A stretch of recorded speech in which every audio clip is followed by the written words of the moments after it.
குழந்தைகளோடு ஒன்றாக சேர்ந்து வன்மையாக ஆளும் அரசை நாங்கள் வன்மையாக கண்டிக்கிறோம். இதையெல்லாம் கண்டு கொள்ளாமல் இங்கு திராணியற்ற ஆளும் அரசு இதை பொறுப்பேற்க வேண்டும். இதையெல்லாம் தாண்டி பயணம் செல்வோம் என்று பஸ்ஸில் பயணம் செய்தாலும் சரி, ரயிலில் பயணம் செய்தாலும் சரி, ஆட்டோவில் பயணம் செய்தாலும் சரி, அட்லீஸ்ட் கேபில் பண்ணி பயணம் செய்தாலும் சரி, அங்கேயும் பாலியல் வன்கொடுமை நடக்கிறது. இதை ஆகட்டும் என்று கோயிலுக்கு சென்றாலும் சரி, அங்கேயும் பாலியல் வன்கொடுமை நடக்கிறது. இதை தவிர ரெஸ்ட் ரூம், அட்லீஸ்ட் ரெஸ்ட் ரூமில் சென்றாலுமே அதை கண்டிக்கிறோம், வன்மையாக கண்டிக்கிறோம். பெண்களாகிய நாங்கள், குழந்தைகளோடு குழந்தையாக நாங்கள் வன்மையாக கண்டிக்கிறோம், கண்டிக்கிறோம், கண்டிக்கிறோம், கண்டிக்கிறோம், கண்டிக்கிறோம், கண்டிக்கிறோம். கஷ்டமா இருக்கு. எங்கெங்க இருக்கு தமிழ்நாடு மகளிர் தினத்தை வந்து சிறப்பாக கொண்டாடுறோம். ஆனா அந்த அளவுக்கு இல்ல, கஷ்டமாக கொண்டாடுறோம் தமிழக. வீடு, வீதி, பள்ளி, கல்லூரி, ஏன் ஹாஸ்டல்ல தங்கி படிக்கலாம். இந்த மகளிர் தினத்தை கஷ்டமாக கொண்டாடுறோம். ரொம்ப வருத்தமாக கண்டிக்கிறோம், கண்டிக்கிறோம், கண்டிக்கிறோம், தமிழ்நாட்டில் எந்த மாவட்டத்திற்கு சென்றாலும் பாலியல் வன்கொடுமை பள்ளிக்கு செல்லும் பெண் பிள்ளைகளுக்கு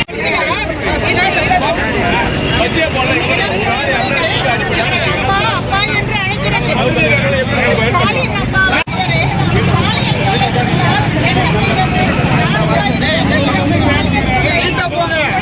போன்ற ஆசிரியர்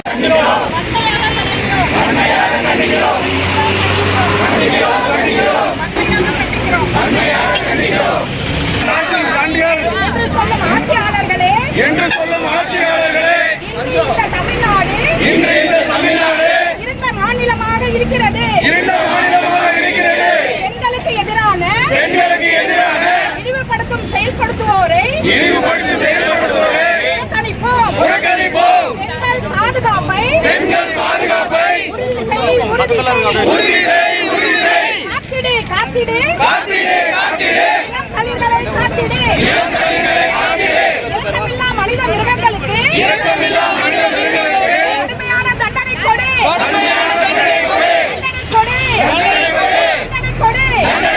தமிழக அரசு சட்டங்களை கடுமையாக்கி அதை உடனே செயல்படுத்திடு. படிக்க செல்லும் பெண் குழந்தைகளுக்கு வேலியே பயிரை மேய்கின்ற பாதுகாப்பு இல்லாத பள்ளிக்கூடங்கள்